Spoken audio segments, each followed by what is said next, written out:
पिछले पाठ में हम लोगों ने समानता के कुछ पहलुओं के बारे में देखा था।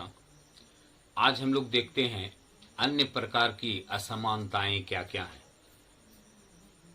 हम लोगों ने पिछले लेसन में कांताबाई की कहानी पढ़ी थी। तो कांताबाई उन लोगों में से एक है जो भारतीय लोकतंत्र में तो रहती है, उन्हें सभी प्रकार के अधिकार भी प्राप्त हैं, लेकिन दैनिक जीवन अमीर लोगों से, बड़े लोगों से काफी भिन्न है। ठीक है, हम लोग देखते हैं कि असमानताओं का और कौन कौन सा कारण है।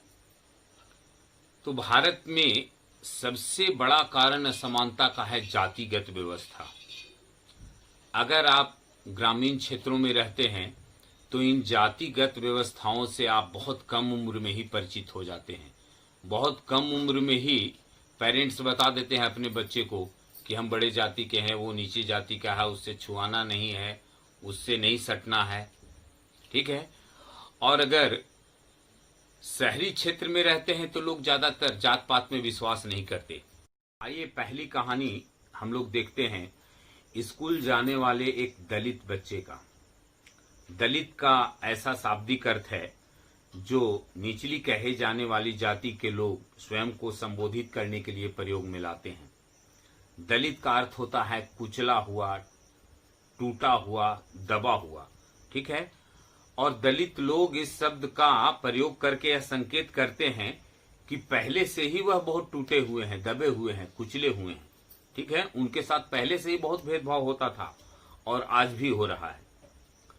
ओम प्रकाश वाल्मीकि एक प्रसिद्ध दलित लेखक हैं और उन्होंने अपनी एक आत्मकथा लिखी है जूठन, जिसमें वे लिखते हैं कि स्कूल में उन्हें दूसरों से दूर बैठना पड़ता था, वह भी जमीन पर।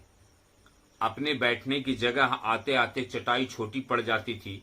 कभी कभी तो एकदम पीछे के दरवाजे पर बैठना पड़ता था, जहां से बोर्ड पर लिखे हुए अक्षर बिल्कुल धुंधले दिखते थे। कभी कभी प्रधानाध्यापक बिना मतलब के ही पिटाई कर देते थे जब वे कक्षा 4 में थे। प्रधानाध्यापक ने ओम प्रकाश वाल्मीकि से खेल का मैदान साफ करने के लिए कहा। दिन भर खेल का मैदान झाड़ू से साफ करते करते ओम प्रकाश वाल्मीकि का धूल से चेहरा सिरट गया था। मुंह के भीतर धूल घिस गई थी और बाकी कक्षा के सारे बच्चे पढ़ रहे थे और ओम प्रकाश वाल्मीकि झाड़ू लगा रहा था। ओम प्रकाश से अगले 2 दिनों तक स्कूल का मैदान साफ करवाया गया और यह क्रम तभी रुका जब उधर से गुजरते हुए उसके पिता ने अपने बेटे को झाड़ू लगाते हुए देखा।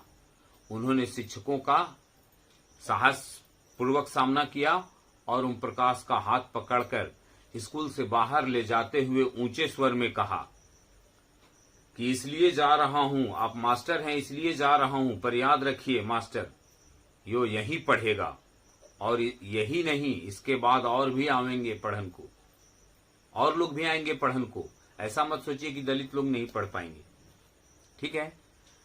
तो ओम प्रकाश वाल्मीकि के साथ यह असमानता का व्यवहार क्यों हुआ? क्योंकि वह दलित जाति का था। एक दूसरी कहानी देखते हैं श्री और श्रीमती अंसारी दंपति की।